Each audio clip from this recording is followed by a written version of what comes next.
안녕하세요, 다월드입니다. 오늘도 파이 관련 여러 소식을 공유해 드리도록 하겠습니다. 10월 14일 OKX 거래소에 실린 파이 네트워크 글을 먼저 보여드리도록 하겠습니다. 최근에 우리가 커뮤니티 글들을 보면요, 바이낸스 스퀘어란에 실린 파이 이야기를 커뮤니티 분들이 가지고 오셔서 그것을 바이낸스 거래소가 파이를 기사로 실었다, 이렇게 설명하시는 분들이 꽤 있으셨는데요. 참고로 바이낸스 스퀘어는 바이낸스 거래소에 있는 소셜 페이지라고 보시면 됩니다. 즉 우리 유저들이 자유롭게 글을 올리는 공간이기 때문에 바이낸스 측에서 파이를 기사화했다라기보다는 유저들이 개인적으로 쓴 글에 불과하다라고 보시면 되겠고요. 그리고 이번에 OKX 거래소에 실린 이 파이 글은 거래소 자체에서 이 프로젝트를 탐구해서 실은 글이라고 보시면 되겠습니다. 그리고 이 OKX 거래소는 이미 많이들 아시죠? 상당히 유명한 거래소이기 때문에 코인게코, 트러스트스코어에서는 바이낸스, 바이빗에 의해서 세 번째 거래소로 랭킹이 나오고 있고, 코인마켓캡 기준에서는 현물 거래 순위에서 4위에 랭크가 되어 있는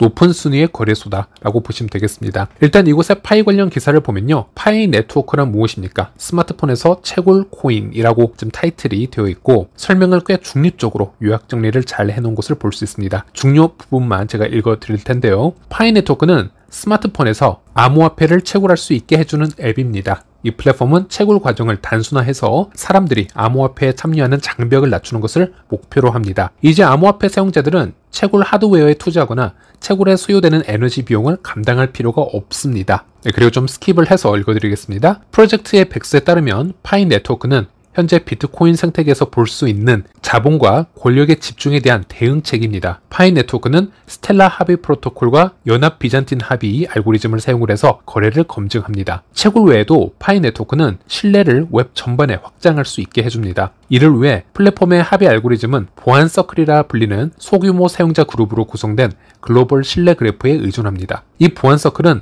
사용자가 서로 악의적으로 행동하지 않을 것이라고 신뢰하는 관계입니다. 이 신뢰 그래프는 낯선 사람들 사이에서도 안전하게 거래를 가능하게 합니다. 더불어 네트워크는 콘텐츠 제작과 지식 공유를 민주화하는 소셜미디어 채널을 중심으로 한 마켓플레이스를 제공합니다. 파이 유틸리티와 토커노믹스에 관해서는 파이 네트워크 사용자들은 플랫폼을 통해 파이를 채굴합니다. 파이는 네트워크의 고유 화폐로 네트워크 내에서 가치를 준송하는 데 사용되며 탈중앙화된 P2P 거래를 지원합니다. 파이의 총 공급량은 1000억 개로 제한되어 있으며 이는 지속적인 성장과 새로운 기여를 장려하기 위한 것이다, 이렇게 설명하고 있습니다. 총 공급량의 80%는 파이 커뮤니티에 분배될 예정이며 20%는 파이 코어팀에 할당됩니다. 코어팀의 할당량은 점진적으로 잠금 해제됩니다. 그리고 파이 네트워크의 향후 계획은 파이 네트워크는 사용자들이 상품과 서비스를 서로 제공할 수 있는 가상 상점을 만들 계획입니다. 플랫폼 앱은 판매 중인 상품에 쉽게 접근할 수 있는 판매 지점 역할을 하게 될 것입니다. 한편 프로젝트는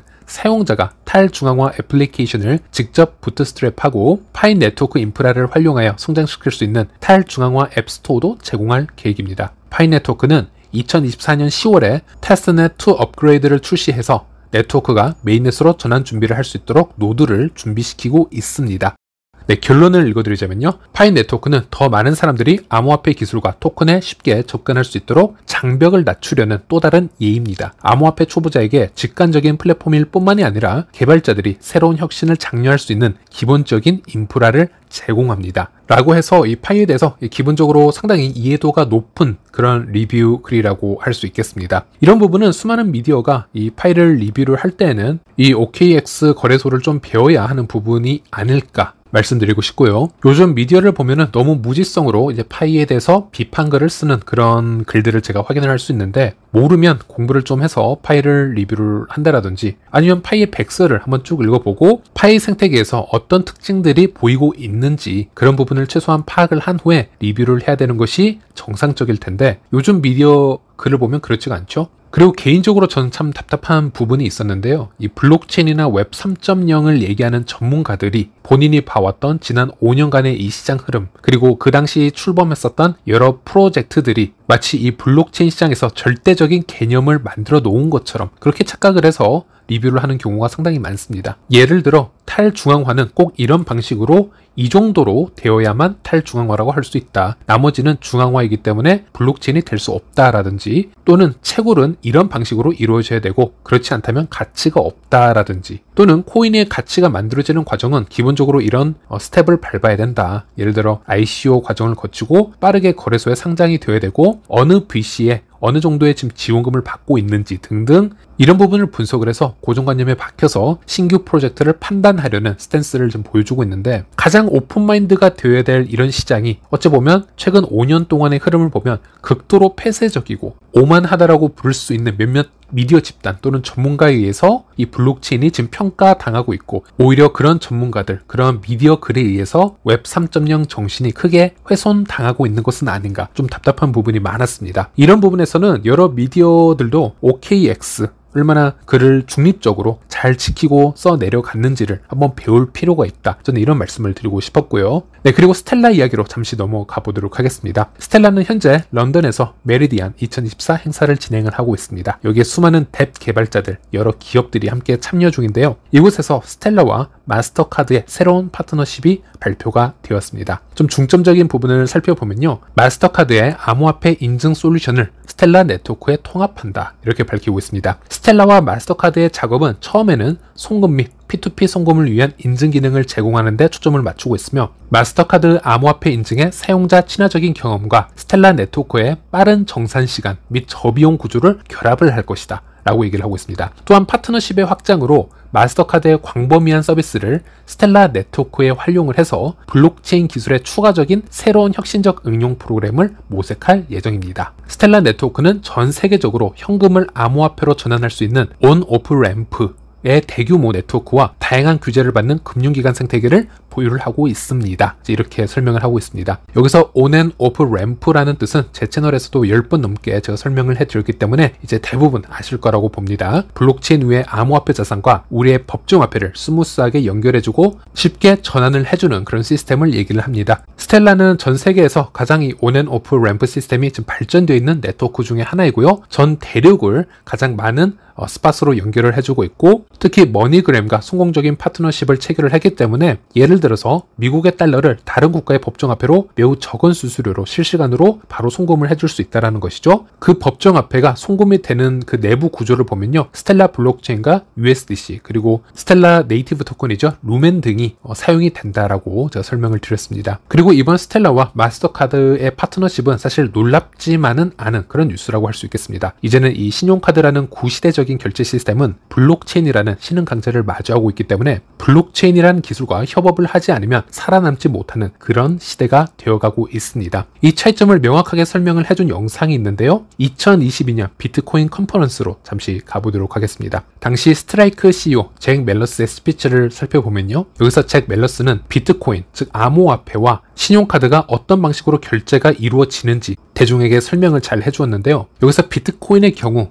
소비자가 상점에서 결제를 하게 되면 오직 소비자와 판매자 이 두 명만 이 결제 시스템에 속하게 됩니다. 그 어떤 중앙기관도 개입을 하지 않는다라는 점을 강조를 하고 있고요. 당연히 개입자가 없으니 거래 처리 속도도 빨라지고 수수료가 다른 기관에 따로 떼지는 않죠. 물론 여기 노드라고 불리우는 탈중앙 검열 시스템이 있습니다. 이 노드 때문에 거래 처리 속도가 어느 정도 걸릴 수도 있고 수수료가 존재하지만 이런 부분은 기술적으로 점점 해결을 해 나갈 수 있습니다. 하지만 신용카드 시스템을 보면요. 무려 50년 이상 지속이 되어 왔던 오래된 결제 시스템이며 그동안 단 한 번도 바뀌진 않았습니다. 얼마나 비효율적인지를 설명을 해주는데요. 소비자가 카드로 결제를 하게 되면 내부적으로 여러 수많은 은행과 카드 회사를 포함해서 최소 4-5번 이상의 확인 절차가 필요하고 각 기업들에게 수수료를 배분을 해 주어야 됩니다. 그리고 심지어 이 중앙 처리 과정 중 단 한 곳이라도 동의를 하지 않으면 결제는 최종 단계에 이르지 못하기도 합니다. 하지만 암호화폐는 다르죠. 미국에서 아프리카로 전송을 보내든 아시아의 한 국가로 보내든 그 전송의 최종성을 만들어내는데 그 어떤 개인이나 단체나 기업들이 끼어들 수가 없습니다. 그것도 빛의 속도로 바로 결제의 최종성을 보장할 수 있습니다. 그래서 비교가 될 수 없습니다. 이런 설명들이 2022년 비트코인 컨퍼런스에서 이미 설명이 되었고, 또 2023년 아크 인베스트 분석 데이터를 보게 되면요, 이미 시장에서는 어느 정도 답이 나왔습니다. 디지털 지갑을 통한 결제 시스템 성장이 신용카드나 데이비카드 시장 점유율보다 빠르게 성장하는 것을 확인할 수 있었고, 특히 이 COD 결제 같은 경우는 은행 계좌가 없는 개발도상국에서 사용을 하던 시스템이었지만 이것도 암호화폐, 디지털 지갑의 발전으로 같이 하락하는 모습을 보여주고 있습니다. 정리를 하자면 크레딧카드, 데비카드, COD 이 모든 쉐어가 디지털 지갑으로 지금 넘어가고 있다. 이렇게 우리가 해석을 해볼 수 있겠고, 참고로 아크 인베스트에서도 그 이유를 상세하게 설명을 해주었는데요. 신용카드 경우 결제 절차가 너무 구식이라는 거죠. 불필요한 확인과 또 수수료가 그만큼 많이 나가면서 시간이 걸리게 됩니다. 하지만 이 디지털 월렛은 매우 단순하게 구조가 만들어져 있습니다. 판매자와 구매자만 이어주기 때문에 이런 면에서 비교가 되지 않을 정도로 효율적일 수밖에 없습니다. 그런 점에서 미래에는 카드 사용은 시장에서 점점 밀려날 것으로 지금 예고를 하고 있는 것을 확인할 수 있었고요. 결국 이런 데이터를 바탕으로 우리가 생각을 해보면요, 신용카드는 블록체인 기술을 이겨낼 수가 없습니다. 점차적으로 송금망 혁신을 받아들이고 새로운 블록체인 기업과 파트너십을 맺는 것이 자연스러운 흐름이라고 우리가 볼 수 있겠습니다. 참고로 그 이전에 나왔었던 스텔라와 머니그램의 파트너십을 보더라도 제가 2년 전에 이미 영상에서 자세하게 소개를 해드렸지만 파트너십 이전에 스텔라가 머니그램을 이미 인수할 뻔했었습니다. 여러 스토리가 있었는데요. 머니그램과 같은 대형 송금 핀테크 기업은 블록체인이 활성화가 되면요, 생존할 수가 없습니다. 머니그램의 수익 구조를 보면요, 은행 계좌가 없는 사람들에게 국제 간 송금을 지원을 해주고 대신 상당히 높은 송금 수수료를 받아서 이득을 취하는 것이 이 머니그램의 수익 구조였는데요. 아프리카나 아시아 같은 국가에서 블록체인으로 24시간 언제든 낮은 수수료로, 그것도 빛의 속도로 자산을 전송을 해버리면요, 이 머니그램과 같은 기업은 상대적으로 상당히 느리고 비싸기 때문에 살아남을 틈새가 없습니다. 그러니 머니그램과 이 스텔라 파트너십 또는 인수 루머 이런 얘기가 나올 수밖에 없습니다. 현재는 머니그램은 스텔라와 파트너십을 맺고 아주 명확한 스탠스를 취하고 있습니다. 송금의 마지막 단계인 온앤오프 램프 부분에서요, 암호화폐를 그 국가의 법정화폐로 신속하게 바꿔주는 역할을 충실히 해주고 있습니다. 그래서 머니그램 같은 경우는 스텔라와 협업 이후로 승승장구 중이죠. 지금 수년째 핀테크에서 최고의 블록체인 사용 이 수상을 매년 받고 있다, 이렇게 보시면 되겠고요. 그래서 이제는 기존의 송금망 시스템부터 신용카드 기업까지 모두 블록체인과 협업을 하지 않으면 시장 점유율을 뺏기게 되는 그런 시대가 되었다, 이렇게 말씀드릴 수 있겠고, 그리고 이 부분을 파이와 연관을 해서 제가 정리를 해드리자면요, 스텔라 블록체인은 현재 비영리 기업으로 성장을 하고 있습니다. 스텔라는 전 세계 송금망 혁신을 위한 하나의 고속도로로 지금 성장을 하고 있고요. 그리고 파이는 이 스텔라와 가장 잘 호환이 되는 새로운 암호화폐 프로젝트입니다. 파이는 여러 P2P 생태계, 유틸리티 앱 구축에 집중을 하고 있고요. 만약 스텔라가 전 대륙을 이어주는 고속도로라고 표현을 한다면 마치 파이는 그 고속도로 주변에 자리 잡은 각 대륙, 각 국가의 대도시처럼 성장을 할 수 있습니다. 파이의 수수료는 스텔라처럼 0.00001XLM과 같은 구조가 아닙니다. 스텔라보다는 비싼 수수료를 가지고 있고요. 또 기술적으로 보더라도 스텔라보다 조금은 더 비싸고 조금은 더 느릴 수도 있습니다. 그러나 파이는 스텔라처럼 움직일 필요는 없습니다. 파이는 스텔라처럼 모든 자산을 효율적으로 운반해주는 가스형 토큰이 되기보다는요, 여러 P2P 거래 매개체로 사용이 되는 커뮤니티 화폐로 사용이 되거나 네이티브 화폐이죠. 파이 그 자체, 내재 가치를 담아서 가치 전달을 하는 데 집중을 하고 있는 것입니다. 그래서 파이는 필요에 따라서 스텔라의 고속도를 이용을 할 수도 있습니다. 스텔라의 송금망과 파이의 커뮤니티 생태계가 함께 성장할 수 있는 상호 윈윈 전략을 만들어갈 수 있다. 저는 이렇게 긍정적으로 전망을 해봅니다. 네, 마지막으로 제 커뮤니티 채널에 최근 일어나고 있는 이 파이 생태계의 중요 뉴스를 제가 요약을 해 놓았습니다. 참고로 저는 밴드에서 커뮤니티를 운영 중이고요. 산토리니에서 파이로 다금바리를 이라는 이름으로 커뮤니티를 운영 중입니다. 방문을 원하시는 분들은 검색을 해주시거나 제 게시판 하단에 링크가 있으니 그곳을 통해서 입장을 해주시면 되겠습니다. 현재 파이 생태계에서 확인해야 할 주요 사항과 정리에 관해서 제가 설명을 해놨고요. 일단 마이그레이션은 647만 지갑을 돌파했습니다. 10월에만 24만 개 이상의 마이그레이션이 이루어졌으며 현재 속도로 진행이 된다면 2024년에 월별 마이그레이션 수치 중 최고 수준에 도달할 수 있을 것으로 보입니다. 그러나 마이그레이션 1000만 개의 목표를 고려를 했을 때 아직 갈 길은 멀다, 이렇게 말씀드릴 수 있겠고요. 그리고 현재 노드 보너스 연기와 함께 진행되고 있는 마이그레이션에 대해서 설명을 해드리자면 현재 진행 중인 마이그레이션에는 노드 보너스가 포함이 되지 않습니다. 이로 인해서 10월 마이그레이션 데이터를 좀 좀 더 분석을 해보더라도 7000 파일을 초과하는 경우는 거의 드뭅니다. 기존에는 마이그레이션 시 노드 보너스가 함께 제공이 되었으나 최근에는 공유 노드 보너스 체크 문제 또는 다른 확인 절차로 인해서 잠시 연기가 된 채 1차 마이그레이션이 진행되는 것으로 보입니다. 하지만 이와 관련된 정확한 이유에 대해서는 코어팀에서 별도의 공지를 하지 않은 상태입니다. 그리고 파이패스트 2.0 이벤트 가능성에 대해서 말씀드리겠습니다. 조만간 파이패스트 2.0 이벤트가 발표될 가능성이 있습니다. 이 이벤트의 가장 핵심적인 것은 파이 커머스 앱의 완성도와 파이 매장 업주들의 적극적인 참여가 되겠습니다. 또 KYC 통과자 1,400만 명 돌파가 있었습니다. 파이 파트너십 페이지에 따르면 KYC를 통과한 사용자 수가 1,400만 명을 넘었음을 발표하였습니다. 정확한 수치는 아직 공개가 되지 않았지만 아마도 1,500만 명을 돌파하면 추가적인 공지가 나올 것으로 예상이 됩니다.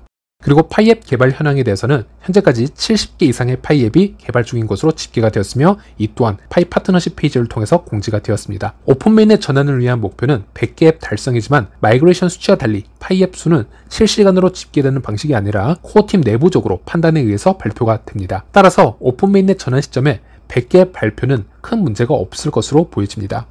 그리고 파트너십 발표에 대해서는요, 파트너십 프로그램이 발표됨에 따라서 다수의 웹 3.0 및 블록체인 기업들이 파이코어팀의 파트너 신청을 진행할 수 있습니다. 구체적인 정보는 비공개로 되어 있으나 집토 앱이라든지 JK크로스와 같이 스텔라와 협력 중인 지갑 및 덱스 앱들이 파이코어팀의 파트너 신청을 한 것으로 보여집니다. 또한 여러 중앙거래소나 여러 스타트업 브라우저, 예를 들어서 카본 브라우저 등도 신청했을 가능성이 높지만 그런 결과에 대해서는 아직 확인된 바가 없습니다.